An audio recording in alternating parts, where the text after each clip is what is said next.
느헤미야 2장 1절로 10절의 말씀. 하나님 시간의 말씀을 묵상할 때 함께 하시고 우리가 아버지의 마음과 뜻 가운데 세워지게 해주시옵소서. 여타가 예수님의 이름으로 기도하옵나이다. 아멘. 싱가포르에 리칸이라고 하는 분이 쓴 책 중에 내가 걸어온 인류 국가의 길이라고 하는 책이 있죠. 여러분도 알지만 싱가포르는 서울시보다 더 작은 나라지만 지금 전 세계에서 가장 살기 좋은 나라들 가운데 항상 거론되는 나라입니다. 그 조그만 나라가 어떻게 그런 일이 벌어졌겠어요? 사실 리칸유가 시작하기 전에 1959년을 보면 언어도 4개로 갈라져 있었고 그 다음에 매일마다 서로 분쟁했고 마약에 부정에 또 도둑질에 완전히 부정부패에 가난으로 찌들어 있던 동네였다라는 걸 우리가 알 수 있어요. 정말로 처참한 나라거든요. 근데 이 나라를 리칸유가 다시 내가 세워야 되겠다는 마음을 가지고 이 사람은 목사도 아니에요. 우리식으로 말하면 평신도인데 우리식으로 말하면 온전 힘을 내가지고 한 나라를 이렇게 위대한 나라로 만들었다는 게 놀랍거든요. 근데 리칸유와 비슷한 사람이 성경에 등장하죠. 바로 느헤미야라고 하는 사람이에요. 느헤미야는 이스라엘이라고 하는 나라가 주전 586년에 완전히 망해서 성전도 없어지고 성벽도 없어지고 폐허가 된 나라예요. 그것도 140여 년 동안 성벽이 없어가지고 이스라엘로 돌아온 사람들이 매일마다 외적에 도적대에 산적에 침략을 당하면서 서로 싸우고 먹고 살기 위해서 하나님보다는 자기 인생을 건사하기 위해서 힘겹게 살던 그 사람들. 그 땅을 보면서 아파하던 느헤미야가 페르시아에, 그 당시 최고 국가인 페르시아의 술 관원자, 우리식으로 말하면 비서실장이었던 사람이 우리 민족을 살려보겠다고 140년이면 이민 3세와 같은 겁니다. 자기 고향도 자기 나라도 부모의 고향에 대해서도 관심이 이제는 없어졌을 그 나이에 이 사람이 자기 민족을 향한 꿈을 꾸고 자기 부모들과 자기 조상들의 나라를 살려보겠다는 마음을 가지고 그 누구도 세우지 못해서 140년 동안 세우지 못한 성벽을 이 사람이 이스라엘로 돌아와서 그 엄청난 지위와 명예와 자리를 다 내려놓고 어떤 면에서 이스라엘 땅으로 돌아와서 딱 52일 만에 이스라엘이라고 하는 나라 예루살렘에 성벽을 세워서 국민들을 보호하고 다시 한번 언약 백성으로 세우는 게 느헤미야라고 하는 이 느헤미야서의 이야기예요. 느헤미야를 보면 리칸유가 보이는 게 아니라 저는 또 한 사람이 생각이 납니다. 아라비아의 로렌스라고 하는 영화에도 나온 로렌스예요. 아라비아의 로렌스라고 하는 영화를 보면 어떤 남자가 사막 한가운데서 밤이 됐는데 자지 않고 계속해서 밤에 혼자 묵상을 합니다. 생각을 하는 거예요. 아라비아의 로렌스, 여러분이 잘 아는, 모르는 사람도 있어요. 토마스 에드워드 로렌스라고 하는 사람은 세계 1차 대전에 참전했던 영국군 장교입니다. 근데 이 사람을 지금도 아랍이나 중동에서 위인으로 꼽는 이유가 그 당시 중동은 서로가 전쟁으로 일으켜서 서로가 패망할 위기에 처했던 시기였다는 거예요. 근데 로렌스는 영국군인데 우상을 섬기고 니네들끼리 망해라 해도 될 그 나라를 바라보면서 이 중동에 평화를 줬으면 하나님 이 땅을 불쌍히 여겨주십시오 하면서 그 중동 전쟁 한가운데 뛰어들어서 중동의 나라들을 서로 평화 조약을 맺기 위해서 중동의 평화를 이뤄낸 사람이 바로 이 로렌스라는 사람이에요. 그래서 중동인들은 이 아라비아의 로렌스라는 사람을 지금도 칭송을 합니다. 근데 이 사람이 쓴 책 중에 아주 재밌는 구절이 하나 나옵니다. 뭐라고 되어 있냐면 모든 사람은 꿈을 꾸지만 똑같은 꿈을 꾸지 않습니다. 밤에 먼지 쌓인 마음의 한 구석에서 꿈꾸는 사람들은 아침에 일어나면 그것이 헛된 꿈이라는 것을 발견할 것입니다. 그러나 한낮에 꿈을 꾸는 사람은 위험한 사람입니다. 왜? 그 사람은 눈을 크게 뜬 채 그 꿈이 이루어지도록 실제로 행동할 것이기 때문입니다. 여러분, 아라비아의 로렌스가 말하는 한낮에 꿈을 꾸는 사람이 바로 느헤미야입니다. 그리고 이 땅에 하나님을 섬기는 사람들은 모두가 어떤 면에서 한낮에 꿈을 꾸는 사람이 되어야 됩니다. 왜? 성경은 늘 깨어있으라 말했거든요. 여러분, 우리가 자면서 꿈을 꾸면 사라지고 없어지지만 내가 낮에 눈을 뜨고도 꿈을 꿀 수 있다는 건 그 꿈을 위해서 내가 뭔가를 하려고 한다는 건 하나님 보시기에 너무 복된 삶 아니겠습니까? 오늘 성경의 느헤미야가 이스라엘을 예루살렘을 재건하는데 가장 놀라운 업적을 이뤄낸 때는 바로 그가 한낮에 꿈을 꾸는 사람이었다는 거예요. 어떻게? 오늘 본문 첫 번째를 보면 그가 하나님의 때를 기다리는 사람이라는 거예요. 따라서 합시다. 하나님의 때를 기다립시다. 하나님의 때를 기다립시다. 여러분 2장 1절에 보면 아닥사스 왕제 20년 니산월이라고 되어 있어요. 근데 1장 1절은 뭐라고 되어 있냐면 아닥사스 왕제 20년 기슬루월이라고 되어 있습니다. 즉 느헤미야가 예루살렘의 소식, 성벽에 무너진 소식, 폐허가 된 땅의 소식을 들을 때가 20년 기슬루월, 우리식으로 말하면 11월이에요. 근데 느헤미야가 지금 이제 예루살렘으로 돌아가기 위해서 움직이고 있는 때가 20년 니산월, 우리식으로 2월이에요. 무슨 얘기냐? 그는 약 4개월 동안 하나님의 때를 기다리며 기도하고 있었다는 거예요. 물론 그전에도 느헤미야는 기도했지만 예루살렘의 소식을 듣고 펑펑 울면서 1장에 보면 수일 동안 울며 금식하며 기도했다고요. 그 수일이 흘러서 지금 4개월이라는 시간이 지났다는 거예요. 놀랍지 않습니까?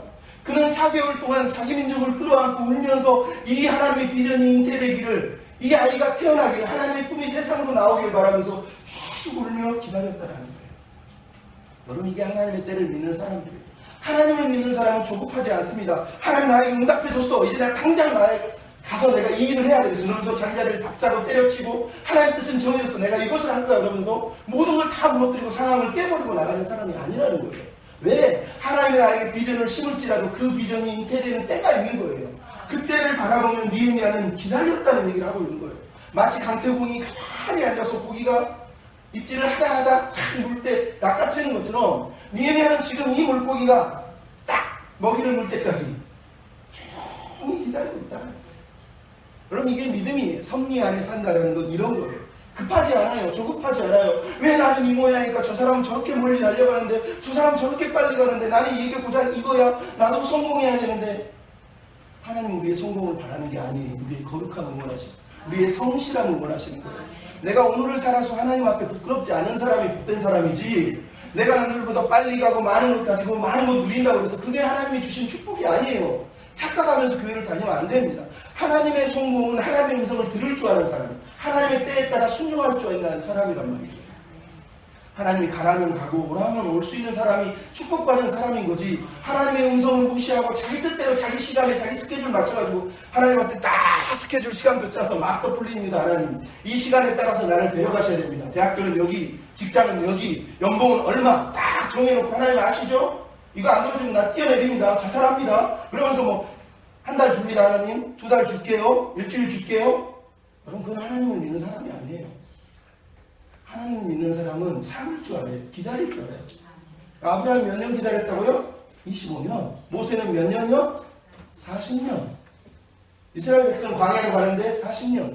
다윗 왕이 임금이 되는데 10년, 13년을 기다립니다. 요셉이 총리가 되는데도 13년, 14년이 시간이 흘러요. 여러분, 하나님의 사람들은요, 고작 한 달, 일주일, 몇 개월 가지고 싸우지 않아요. 보통 10년, 20년, 30년이에요. 예수님도 자기 사역하는데 30년을 기다린 거예요. 우리식으로 말하면. 근데 이 땅의 교회, 이 땅에 하나님 믿는 사람 너무 조급해요. 빨리 뭔가를 그냥 막 결판을 내고 싶은가 봐요. 하나님 꿈 주셨잖아요. 꿈 보여주세요. 그거면 빨리 이루어주세요.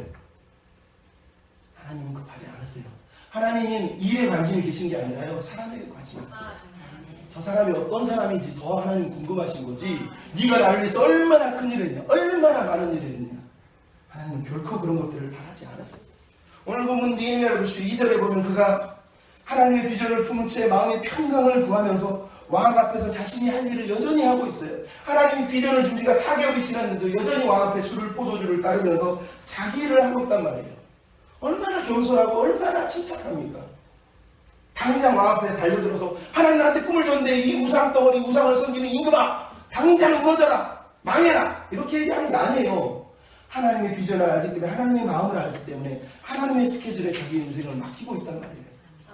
그래서 헬라어에 두 가지 때라는 단어가 있다고. 하나는 카이로스, 하나는 크로노스. 크로노스는 우리가 사는 시간들이, 카이로스는 하나님의 때, 하나님의 시간이란 말이죠. 하나님을 믿는다면 하나님의 때, 하나님의 시간을 항상 기다리고 재촉하지 않고 조급해하지 않고 그 음성을 듣기를 사모하는 마음이 있어야 돼요. 빌립보서 4장 6절 뭐라고 그래요? 아무것도 염려하지 말고 모든 일에 기도와 간구로 너희 구할 것을 감사함으로 하나님께 아뢰라. 그러면 지각에 뛰어나신 하나님의 평강이 너희 마음을 지키십니다. 하나님이 지키시는 건 마음이에요. 우리가 잃어버린 건 항상 마음이에요. 여러분, 마음의 평강이 무너지신 그 순간 불안해요. 염려가스러워요. 남들과 비교가 돼요. 나는 이만큼밖에 안 되는데 저 사람은 저렇게 많이 나갔는데. 여러분, 제 친구들은 다 어디 교회 담임 목사로, 이 옆에도 담임 목사하는 친구도 많고요. 제가 그런 거 비교하고 살았으면 저도 뛰어내려가지고. 뭐가 부러워요? 하나도 안 부럽습니다. 그게 왜 부럽습니까? 내가 지금 하나님 보시기에 아름다운지, 내가 하나님 보시기에 신실하게 살고 있는지, 내가 오늘도 거짓말하지 않고 좀 더 정직하게 손해보더라도 버티려고 하고 있는지, 하나님 그걸 더 사랑하지 않을까요? 네가 몇 명 속이고 있냐, 몇 명 연금 내고 있냐, 얼마나 많은 교인 데리고 있냐. 그건 우리 생각이지 하나님 생각이 아닙니다. 하나님 오늘도 철저히 우리가 우리 마음의 평강이, 하나님의 평강이 우리 마음을 지켜주시는 백성이 되어야 됩니다. 그게 기쁨이에요. 평강하셨으면 좋겠습니다. 여러분 에스더서를 보십시오. 에스더의 남편이 된 사람이 이 아닥사스 왕의 아버지는 아수에로예요. 근데 이 에스더 때도 이런 일이 있었잖아요. 어느 날 이방인인 여자 에스더가 왕후가 돼요. 아수르의 왕후가 된단 말이죠. 자기 혼자 궁궐에서 잘 먹고 잘 살 줄 알았는데 어느 날 이스라엘 백성을 멸망하기 위해서 하만이라고 하는 놈이 나타나서 이스라엘 백성을 다 몰살시킬 계획을 짰어요. 근데 외삼촌이 모르드게가 이것을 알고 에스더에게 너 우리를 좀 도와달라 하는데 에스더가 약간 안 움직이는 것 같아요. 그래서 에스더 4장 13절에 뭐라고 그러죠? 모르드게가 말하기를 네가 왕궁에 있어서 너 혼자 유대인인데 홀로 목숨을 던질 것 같으냐? 만일 네가 잠잠하면 하나님은 또 다른 사람을 통해서 구원할 거야. 하지만 너와 네 아버지는 멸망할 거야. 네가 왕궁의 자리에 앉는 것이 이때를 위한 것을 누가 알겠느냐? 이때를 위한 것. 여러분 왕후였던 에스더는 자기가 왜 왕후가 된지 모르고 살고 있었어요. 근데 모르드게가 알려주니 지금은 하나님의 때라는 거예요. 지금이 하나님의 때라는 거예요. 그래서 왕후 에스더가 그 하나님의 때를 이해하고 나서 뭐라 그러죠? 내가 죽으면 죽으리라. 그리고 왕 앞으로 나아갔다고 얘기하고 있는 거예요. 여러분 하나님의 백성들은 하나님의 때를 기다리고 하나님이 하늘에서 보내는 손바닥만한 작은 구름을 기다리는 사람이에요. 엘리야가 바알을 850대 1로 싸우면서 기도하는 내용이 뭐예요? 손바닥만한 작은 구름이 나타나기를 하나님이 비를 내려주시길 기도하잖아요. 여러분 우리나라뿐만 아니라 전 세계적으로 유명한 선교사 한 분이 허드슨 테일러예요. 근데 허드슨 테일러가 중국으로 선교를 하러 가는데 그 배가 어느 날 갑자기 동력을 잃어서 배가 힘이 쫙 빠졌어요. 사람의 힘으로 움직이지 않습니다. 근데 배가 흘러가는 방향을 보니까 물살을 따라가는데 저 앞에 엄청난 암초들이 쌓여있는 거예요. 선장이 선원들을 불러서 야 이거 어떻게 해야 되느냐 막 짐도 버리고 막 다 해보지만 배가 암초를 향해서 가고 있는 거예요. 그대로 가면 배가 완전히 박살나서 다 죽게 생긴 거죠. 그래서 선장이 선원들하고 모든 사람들을 다 불러놓고 우리 힘으로 해봤는데 아무것도 안 됩니다. 이제 우리는 포기합니다. 여러분 어쩔 수가 없습니다. 이제 우리가 배가 파산되면 우리는 다 죽어야 됩니다. 근데 허드슨 테일러라는 사람이요. 선장님 우리가 아직 안 해본 게 한 가지 있습니다. 이 배에는 4명이나 크리스찬이 있는데 우리에게 기도하게 해주세요. 각 사람이 각 방에서 기도할 거니까 좀만 기다려주세요. 4명이 가서 기도를 했어요. 막 기도를 하는데 허드슨 테일러가 기도하는 중에 갑자기 머리에서 바람이 바람이 분다 이런 거예요. 신기하죠? 그래서 막 뛰어나가요. 선장에게 선장님 바람이 분다 바람이 붑니다. 선원에게 빨리 저 돛을 내리라고 하십시오. 저걸 내려야지 배가 움직인다. 선장이 아무리 봐도 바람은 커녕 구름 한 조각 안 보이는 거예요. 무슨 소리입니까? 바람이 왜 붑니까? 아니요 바람이 분다니까요. 저기 보십시오 저기. 그랬더니 배 맨 끝에 조그마한 깃발이 움직이더라는 거예요. 저기 보시라고 바람이 불잖아요. 그랬더니 선장이 그때서야 진짜네 빨리 내려. 돛을 내리더니 바람이 확 들어오는데 그 배가 다시 방향을 들어서 무사히 그 지역을 통과했다는 거예요. 여러분 이런 기적과 같은 이야기가 삶 속에서 일어난다는 게 한편 감사하지만 허드슨 테일러가 했던 것이 느헤미야가 했던 거예요. 기도하면서 기다리면서 하나님의 때를 따라서 움직이고 하나님이 불어오는 바람을 따라서 또 움직일 수 아는 사람, 그 사람이 믿음의 백성인 거거든요. 여러분 그런 삶을 살았으면 좋겠어요. 그러나 하박국서를 보시면 뭐라고 그러죠? 내가 파수꾼처럼 성리에서 여호와의 음성을 기다릴 것이다. 시편 130편 6절도 파수꾼이 아침을 기다림보다 내 영혼이 주를 더 기다리나이다. 기다리나이다. 성실하게 기다리는 거예요. 게으르게 기다리는 게 아니에요. 하나님이 비전을 주셔서 비전이 이럴 때가 나 기다릴까 그래서 누워서 잠자는 게 아니에요. 기도하면서 기다리고 있잖아요. 여러분 한국의 프라미스 랜드라고 하는 그 기업의 대표인 윤국현이라고 하는 사람이 있습니다. 윤국현. 이 사람은 기독교 집안에서 태어났는데 망난이에요. 부모가 뭐 예배를 드리건 말건 술 먹고 담배 피고 친구들하고 놀러 다니고 예배 드리려고 가고 싶지 않으니까. 근데 신기하게 일이 잘 됐어요. 은행원으로 출세를 해가지고 은행에서 하는 일마다 승승장구해서 계속 돈을 벌어들이는 거죠. 이제 교만이 있으니까 내가 사업을 한번 해야 돼. 어떤 사람들이 사업을 같이 하려고 꼬드겼습니다. 수억 대의 사업을 시작한 거죠. 근데 진짜 잘 될 줄 알고 한 번도 실패한 적이 없는 사람이 완전히 쫄딱 망해버렸어요. 망하다 못해서 자기 어머님, 부모님의 집까지 담보로 날아가 버렸어요. 그 사람 완전히 거지가 돼서 길에 앉았어요. 우리 친구를 찾아가서 도와달라고 해도 도와주지 않습니다. 어떡하지? 매일 고민한다고 해결 되나요? 근데 어느 날 길을 지나가는데 교회 옆에 길가에 교회 옆에 플랜카드가 이런 게 있습니다. 쫙 걸려있는데 뭐라고 써있냐면 기도할 것인가? 고민할 것인가? 별것도 아닌 그 문구가 갑자기 마음에 쏙 들어오는 거죠. 우리 부모님 평생 기도했는데 기도를 해야 되나? 그러면서 처음으로 자기 어머니 교회에 가서 무릎을 꿇고 기도를 하는데 기도를 할 줄 알아야죠. 그냥 기도했대요. 하나님 살려주세요. 살려주세요. 그게 그동안 했는데 나중에 눈 떠보니까 2시간이 지났대요. 그렇게 2시간 동안 기도하고 나니까 마음이 너무 평안해지다. 하나님 나를 통해 하실 일이 있나 보다. 그래서 그때부터 매일 성경을 읽고 기도하면서 하나님 때를 기다렸대요. 근데 그게 7년입니다.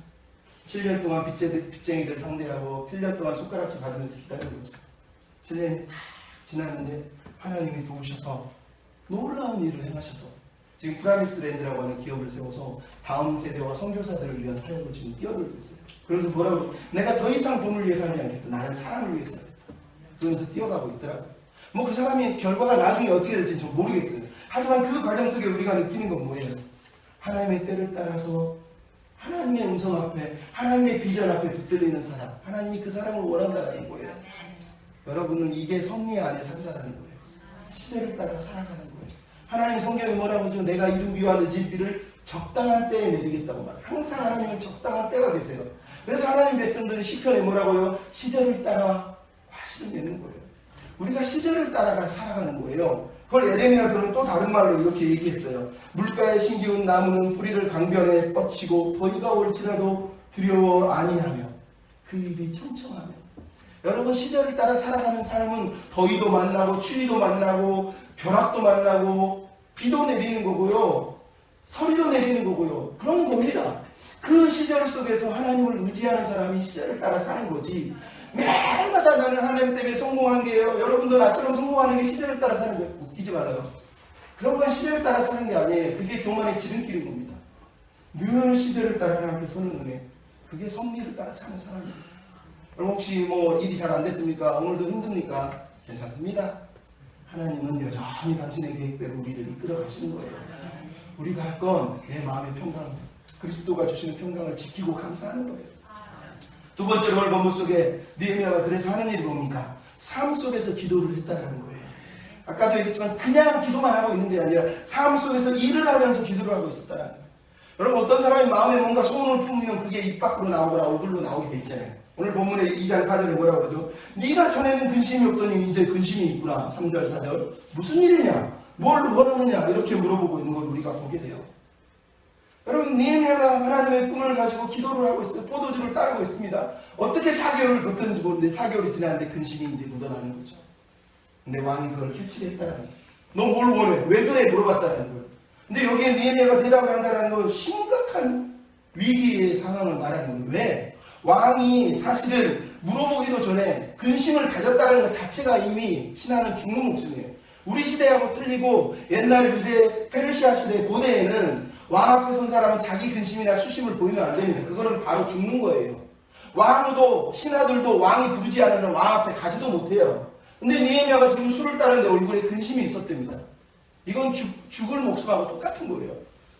근데 얼마나 느헤미야가 그나마 신실하게 살았는지 왕이 이 사람을 보고 너의 근심이라고 물어봤다는 게 어떤 면에서 은혜인 거예요. 근데 더 중요한 건 느헤미야가 이 물음에 대해서 지금 답을 해야 된다는 거예요. 근데 답할 내용이 너무 엄청난 내용이라는 걸 여러분이 알아야 됩니다. 우리는 읽어보면서 나 예루살렘 가서 성벽을 짓고 싶습니다.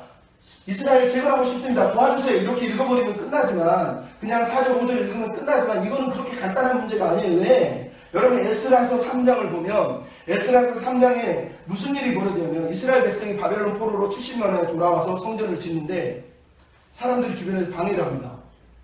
그리고 나중에 에스라가 와서 또 성벽 공사를 하는데 또 방해를 합니다. 그래서 성벽 공사가 멈췄다고 얘기해요. 그거를 에스라서 4장 1절부터 10절에 이렇게 설명을 하고 있어요. 고레스 왕, 바벨론 포로에서 돌아온 고레스 왕 때로부터 그 아들 다리오, 그 아들 아수레오, 그리고 그 아들 아닥사스 때에 이르기까지 유다 지방의 대적들이 관리들에게 뇌물을 줘서 이스라엘 백성이 성벽을 짓지 못하도록 방해를 하고 계획을 막았고 임금에게 상소를 올려서 이 민족들은 반역하는 민족이고 날마다 욕망하는 민족이니 성을 못 짓게 해달라고 상소를 올렸어요. 근데 이거를 아닥사스 왕, 지금 느헤미야가 얼굴을 맞대고 있는 아닥사스 왕이 이미 10여 년 전에 무슨 얘기를 했냐면 내가 너희들이 올린 상소를 보니 이 백성들은 왕을 거역하는 폐역하고 반역하는 백성이구나. 그러니 당장 공사를 중지시켜라. 그리고 더 이상 너희에게 왕의 손해를 입히는 화를 당하지 않도록 멈춰라. 라고 성벽 공사를 중지시킨 사람이 바로 아닥사스 왕이에요.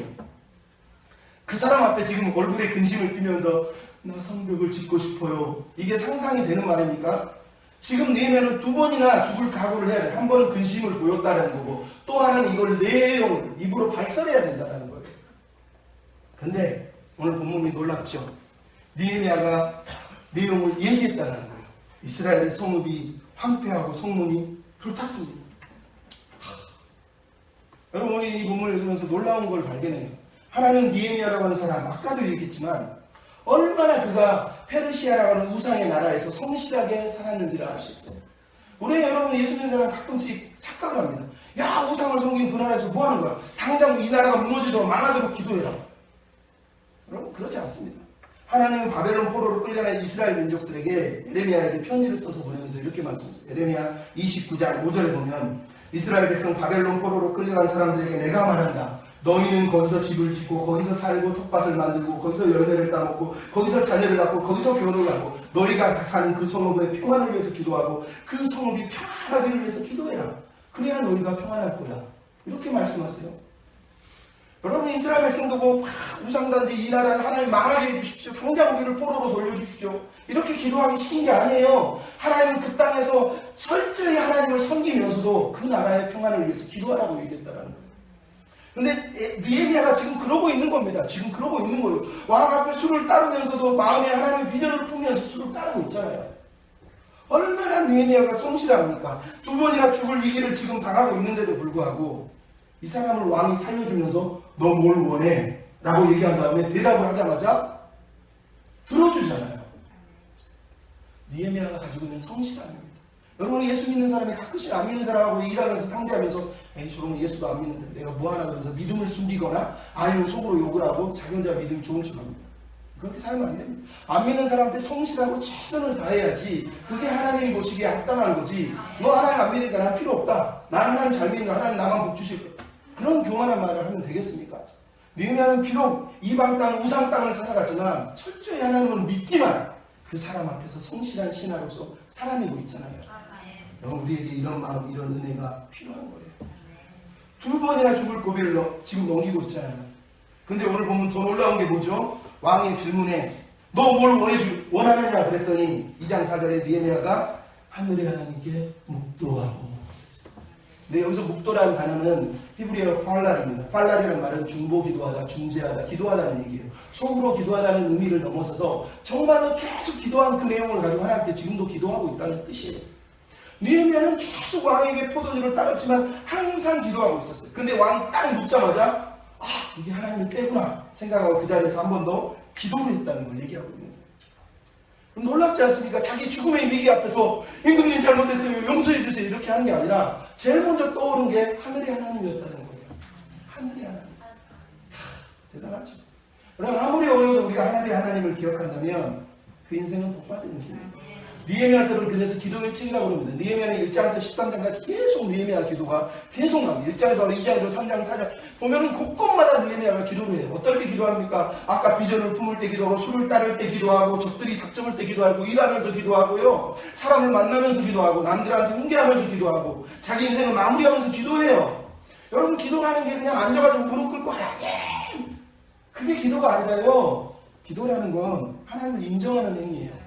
교회에서도 하나님을 인정하고 일동에서도 하나님을 인정하고 밥을 하면서도 인정을 하고 화장실에도 인정을 하고 공부하면서 하나님을 인정하는 거예요. 하나님 당신이 주인입니다. 하늘의 하나님 당신이 주인입니다.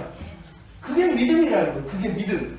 여러분 우리가 기도를 자꾸 시간으로 때우려고 하는데 시간보다 더 중요한 건 매일마다 내가 하나님 인정하는 거. 분노가 나고 막 화가 났을 때도 내가 하나님 인정해야 돼요. 성질이 나고 미워질 때도 하나님 인정해야 돼요. 하나님 인정하면 그게 내 마음의 평강으로 다가오는 거잖아요. 느헤미야가 보여주고 있는 마음은 바로 이 마음이에요. 무엇보다 잠언 21장 1절 뭐라고 그러죠? 왕의 마음은 여호와의 손에 있는 보화 같다는 거예요. 농사 짓는 사람이 물을 막아놓고 볼을 딱 놓고 한쪽으로 물을 대다가 차면 이쪽으로 또 대고 보라는 말이죠. 근데 성경 뭐래? 왕의 마음은 여호와의 손에 있는 보래요. 여호와 하나님이 움직인대요. 느헤미야의 모습을 보시죠. 느헤미야가 철저히 모든 것이 왕이 결정하는 게 아니라 하나님이 마음을 움직여야 된다. 하나님이 왕의 마음을 움직여야 된다. 놀랍죠? 우리 그런 은혜가 있었으면 좋겠습니다. 저 사람이 물론 나한테 은혜를 안 베풀 수도 있어요. 솔직히 뭐 내가 만나는 사람도 하나님 저 사람 마음을 움직여주세요. 그러면 움직입니까? 근데 중요한 건 내가 기도했다는 게 더 중요한 거예요. 내가 그 순간에도 그나마 하나님을 인정하고 의지했다는 게 더 중요한 거란 말이죠. 그게 신앙인 거. 하나님 저 사람 움직여주셔서 안 움직여주면 어때요? 아 내가 지금 하나님 한 번 또 고백했어. 아 내가 지금 하나님 한 번 더 인정했어. 그럼 하나님 이건 더 행복해하지 않겠습니까? 여러분 그런 믿음의 사람이 됐으면 좋겠어요. 최근에 영화 귀수라고 여러분 안 보셔도 되는데 신의 한수 귀수병 이게 나오는데 맨 영화 마지막에 이런 게 나와요. 스승이 제자랑 앉아서 이렇게 있는데 스승이 제자 보고 야 저기 절간 위에 팽경이 달려있는데 저게 왜 물고기인 줄 알아? 그랬더니 글쎄요. 그랬더니 스승이 이럽니다. 물고기는 잘 때도 눈을 뜨고 자니 그래서 물고기를 단 거야. 늘 깨어있으라고. 인생은 바둑판 같고 전쟁터 같은데 큰 그림을 보기 위해서는 깨어있어야 돼. 여러분 하나님을 믿는 사람이 그런 겁니다. 비록 현실에서 내가 최선을 다하지만 항상 하나님의 꿈을 그리면서 기도하면서 기다리는 사람, 깨어있는 사람, 그 사람이 한낮에 꿈을 꾸는 사람이에요. 마지막으로 느헤미야를 보십시오. 그가 뭐라고 했습니다. 그는 이 순간을 위해서 평생을 준비된 사람이라는 거예요. 준비된 사람이라는 거예요. 여러분 2장 7절로 10절의 내용이 뭡니까? 임금이 너 어떻게 해주길 바래? 그랬더니 느헤미야가 기도를 딱 한 후에 했던 말이에요. 세 가지를 임금 앞에 요구하고 있어요. 이 세 가지를 들어보면 그가 왕 앞에서 첫째는 정말로 겸손하다는 걸 알 수 있어요. 왜? 먼저 그가 던진 말이죠. 왕이 만일 좋게 여기시거든 혹시 싫어하실까봐. 두 번째는 종이 왕의 목전에서 은혜를 얻었사오며. 이 두 가지를 볼 때 비록 자기가 꿈이 있고 하나님의 비전이 있을지라도 느헤미야는 아주 겸손하게 신중하게 왕 앞에 얘기를 하고 있는 걸 보게 돼요. 함부로 나대는 건 믿음이 아니에요. 신앙은 항상 이런 마음이 필요합니다. 그리고 나서 했던 게 뭐예요? 세 가지를 요구하죠. 근데 이 세 가지를 보면 갑자기 물어보니까 툭 던지는 말이 아니라는 걸 알 수 있어요. 왜? 그는 이것을 위해서 계속 준비하고 있었다는 거예요. 첫 번째 뭡니까? 왕에게 말하기를 강 서편에 있는 총독들이 나를 통과하도록 통행증 조서를 내리라는 거예요. 두 번째는 살림 감독한 아삽에게 쓸 재료, 목재들을 다 준비해달라고 요청을 하는 조서를 내리라는 거예요. 이 사람은 이미 누가 살림 감독관이고 누가 목재를 쓰는지를 다 알고 파악하고 있어요. 거기다가 임금이 너 언제 돌아와서 언제 가서 언제 올래 그랬더니 이 사람이 그 시간을 정확하게 얘기했다는 거예요. 느헤미야 5장 14절을 보면 그게 12년 후예요.